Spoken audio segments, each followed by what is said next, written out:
Welcome to all. स्वागत है सभी का आपके अपने यूट्यूब चैनल एमबीए क्लासेस में। मैं विक्रम सिंह आप सभी लोगों का सच्चे दिल से स्वागत करता हूं। आई होप आप लोग स्वस्थ होंगे, मस्त होंगे, ज़बरदस्त होंगे और जहां भी होंगे वहां अध्ययन कर रहे होंगे।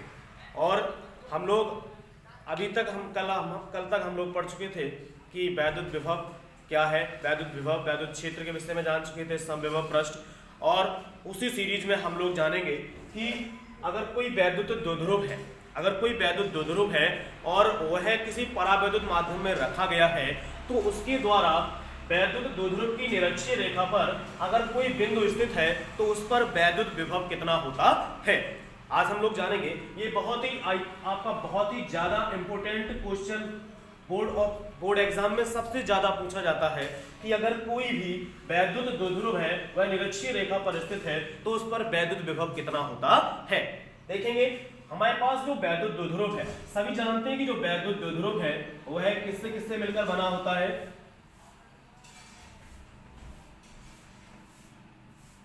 ठीक है, वैद्युत द्विध्रुव आपका नेगेटिव चार्ज होगा, एक आपका पॉजिटिव चार्ज होगा, यानी कि एक धनावेश और एक ऋणावेश से मिलकर बना होता है। यानी कि द्विध्रुव मतलब दो जैसे सिरे होने चाहिए।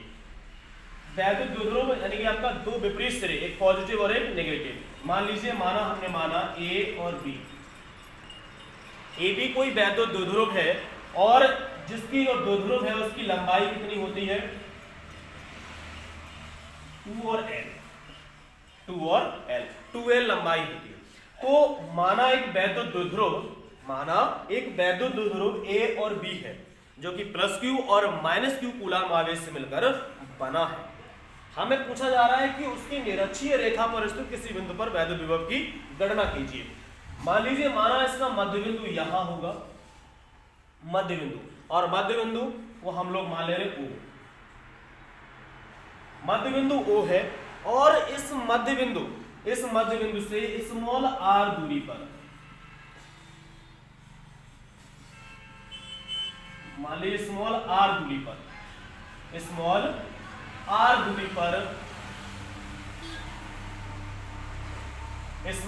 दूरी पर कोई बिंदु P है, कोई बिंदु कैपिटल P है जिस पर हमें वैद्युत विभव की गणना करनी है। A और B आपका कोई वैद्युत द्विध्रुव है जो कि प्लस Q और माइनस Q कूलम आवेश से मिलकर बना है। इससे स्मॉल r दूरी पर कोई बिंदु P है जिस पर आपको वैद्युत विभव की गणना करनी है। हम लोग रचना में क्या करेंगे, यानी कि जो भी सिरा बिंदु P है इस सिरे को हम लोग एक माइनस सिरे से जोड़ देंगे और एक प्लस Q सिरे से जोड़ देंगे। इस प्रकार से हमें आपके पास इस प्रकार से बिंदु P की जो रचना है वो इस प्रकार से प्राप्त हो जाएगी।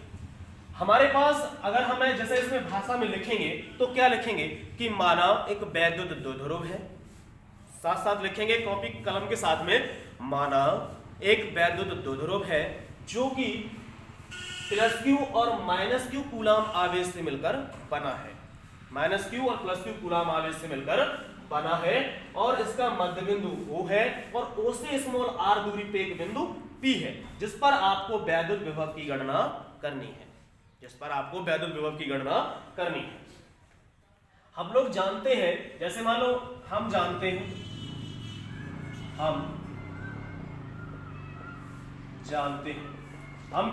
हैं कि जो वैद्युत विभव होता है,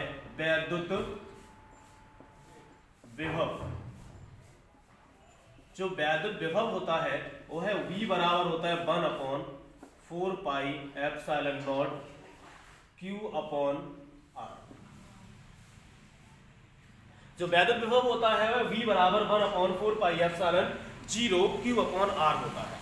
ठीक है, हमारे पास एक आपका सिरा हो गया प्लस Q आवेश हो गया, एक माइनस Q आवेश हो गया और यहां से यहां तक की लंबाई स्मॉल l, यहां से यहां तक की लंबाई स्मॉल l। ठीक है, अब हमें अगर देखा जाए, अगर हमारे पास यहाँ पे इस वाले सिरे का विभव पूछा जाए और इस वाले सिरे का विभव पूछा जाए तो हम लिखेंगे इसी प्रकार विभव की परिभाषा से इसी प्रकार माइनस Q आपके इस लिखे हैं माइनस क्यू आवेश के कारण वैद्युत विभव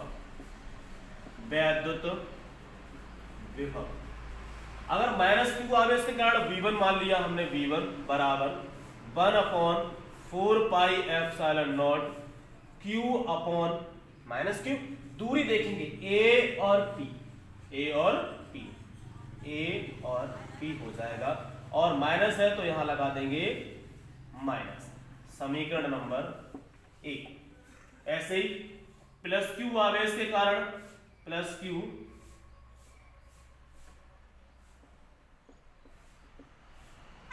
आवेश के कारण V2 बराबर कितना हो जाएगा 1/4πε0 Q अपॉन ये दूरी AP है और वो दूरी कितनी है B और P, समीकरण नंबर 2। कहने का मतलब है अगर प्लस क्यू आवेश है आपका प्लस क्यू, तो उसके कारण वैद्युत विभव 1/4πε0 Q अपॉन Vp, और माइनस है तो माइनस Q अपॉन AP, ये वाली दूरी, क्योंकि ये स्मॉल r, ठीक है, और Q आपका कोई आपका चार्ज पार्टिकल है, अब मतलब कोई आपका आवेशित कण है, ठीक है। तो इस प्रकार से हमारे पास प्लस क्यू और माइनस क्यू हो गया, तो दो प्रकार से मिलकर बना है तो दोनों हो गया। अगर हमारे पास जैसे हमें सपोज दैट हमें अगर 20 रुपए दिए जा रहे हैं मम्मी के द्वारा और 20 रुपए दिए जा रहे हैं पापा के द्वारा, तो 20 और 20 अगर हमसे कोई आके पूछे आपके पास टोटल मनी कितनी है, तो टोटल मनी कितनी हो जाएगी 20 और प्लस 20 कितना हो गया 40, मतलब विक्रम आपके पास 40 रुपए है, ठीक है।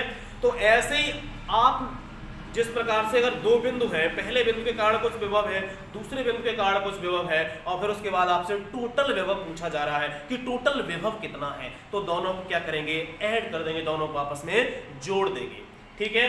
तो इसी प्रकार से परिणामी विभव अगर आ जाए, परिणामी विभव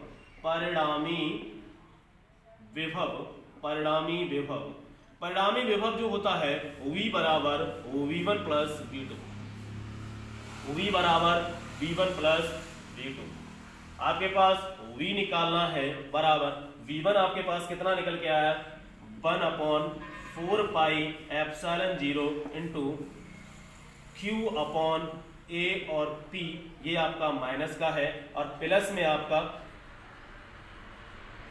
1/4πε0 Q अपॉन B और P, ये आपका हो गया परिणामी विभव। लेकिन हमारे पास यहां पे देखेंगे कि AP और BP आपस में कैसे बराबर होंगे, क्यों बराबर होंगे, क्योंकि यहां देखो 90 अंश, यहां पर भी 90 अंश, समकोण त्रिभुज बन रहा है, और अगर कोई त्रिभुज है वह दो बराबर भागों में विभाजित होता है तो समरूपता की कसौटी से उसकी भुजाओं का अनुपात आपस में कैसा होता है बराबर होता है, भुजाओं का अनुपात कैसा होता है बराबर होता है। परंतु हमारे पास यहाँ पे परंतु AP जो है वो बराबर है काहे के BP के बराबर है, AP आपके BP के बराबर है, तो गौर से देखो इस शख्स को, ये वही शख्स है जिसने चोरी की है, तो 1/4πε0 Q अपॉन AP है, यहाँ पर भी AP, और यहाँ ये आपका ऋणात्मक है, ये आपका 1/4πε0 Q अपॉन BP के स्थान पे हम लोग क्या रख देंगे AP रख देंगे, और यहाँ देखेंगे ये माइनस का ये प्लस का, माइनस और प्लस आपस में, माइनस के 2 रुपए मम्मी ने दिए और भूसा मार के पापा ने 2 रुपए छीन लिए, तुम्हारे पास कितने बचे कमेंट बॉक्स में लिखेंगे। तो माइनस और प्लस दोनों ही कैंसिल हो गए, तबाह बर्बाद हो गए, निरस्त हो गया, मतलब यहाँ पे कितना बचा V बराबर लड्डू बचा, V बराबर 0 आ गया, V बराबर 0 आ गया। यहाँ पर हम उन्हें देखेंगे कि वैद्युत द्विध्रुव की रच्छी रेखा पर स्थित किसी बिंदु पर वैद्युत विभव जो होता है वह कितना होता है, लड्डू होता है, 0 होता है। हमारे पास एक वैद्युत द्विध्रुव AB है जो कि प्लस Q और माइनस Q कूलाम आवेश से मिलकर बना है, और इसकी लंबार्धक रेखा जो है उसकी स्मॉल r दूरी पे कोई बिंदु P है जिस पर आपको वैद्युत विभव की गणना करनी है। हम जानते हैं कि वैद्युत विभव बराबर V बराबर 1/4πε0 Q/R होता है। और इस प्रकार से आपका V1 इतना हो गया, V2 इतना हो गया, ठीक है। अगर आपसे अगर कोई कह दे कि यहाँ पे आपका कोई परावैद्युत माध्यम में रखा गया है, किसमें रखा गया है? परावैद्युत माध्यम में रखा गया है, तो यहाँ पे आपका जहां जहां ε0 है वहां K ऐड कर लेंगे, वैसे यहाँ पर भी K ऐड कर लेंगे और यहाँ पर भी K ऐड कर लेंगे, ठीक है। अगर आपको अगर कहीं पे परावैद्युत माध्यम की बात की जाएगी तो यहाँ पर आपको क्या करना है? कैपिटल K ऐड कर लेनी है बस, और उसके बाद आपका वो कैपिटल K भी कहाँ चली जाएगी? बम बम भोले के पास, ठीक है। तो आई होप आप लोग इस प्रकार से अच्छे से समझ चुके होंगे। लेकिन अगर हमसे कोई कहे कि वैद्युत द्विध्रुव की निरक्षीय रेखा पर किसी बिंदु पर वैद्युत क्षेत्र की तीव्रता, विभव तो 0 आ गया, ये तो मान लिया हमने विभव 0 है, लेकिन भूल से गेहूं के साथ में घुने में पानी मत लगा देना, ठीक है। घुने में पानी नहीं, बथुआ में पानी है। तो V बराबर तो 0 आ गया, लेकिन वैद्युत क्षेत्र 0 नहीं होगा। लिखेंगे कि परंतु वैद्युत क्षेत्र शून्य नहीं होता, शून्य नहीं होगा। ये नहीं है कि विभव 0 हो गया तो शून्य वैद्युत क्षेत्र भी 0 हो जाएगा, ऐसा नहीं है। जैसे कोई आपका सर्पिकल था, आपका कोई वृत्ताकार गोला था, गोले के पृष्ठ पर विभव जो था वही केंद्र पर विभव था, लेकिन पृष्ठ पर वैद्युत क्षेत्र अलग था और केंद्र पर वैद्युत क्षेत्र कितना था?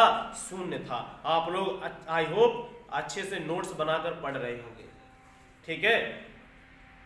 ये मत सोचिए कि हम मोबाइल से पढ़ते हैं, पता नहीं क्या होगा, हमारे मार्क्स अच्छे आएंगे या नहीं आएंगे। लगातार परिश्रम करेंगे आप। In a small beginning make a higher experience. एक छोटी सी शुरुआत एक बहुत बड़े अनुभव में बदल जाती है। अगर डर अगर आपके अंदर है, डर है, अगर आप हारने से डर रहे हैं तो जीत आपके नसीब में कभी नहीं आएगी। इसलिए हारने से डरना नहीं है, क्योंकि अगर जो हार गया वो घर गया, और जो नहीं हारा वो MBA परिवार के साथ जुड़ा हुआ है और लगातार पढ़ रहा है। आई होप इस लगातार सर्दी के मौसम में, मुझे सर्दी ज्यादा लगती है ना, इस लगातार सर्दी के मौसम में आपका भाई आपके साथ मेहनत कर रहा है। आप लोगों को अगर आपके भाई के द्वारा जरा सी भी मदद मिलती है तो आप लोग लाइक, कमेंट और सबसे ज्यादा शेयर और सब्सक्राइब करना ना भूलें। जितना ज्यादा हो सके आपके अपने YouTube चैनल MBA क्लासेस को सब्सक्राइब कराएं, और जो व्यक्ति अछूते हैं अभी तक, जिन्हें हमारे विषय में जानकारी नहीं है, उन्हें जानकारी देने में मदद करें। धन्यवाद। Love you all. Bye bye.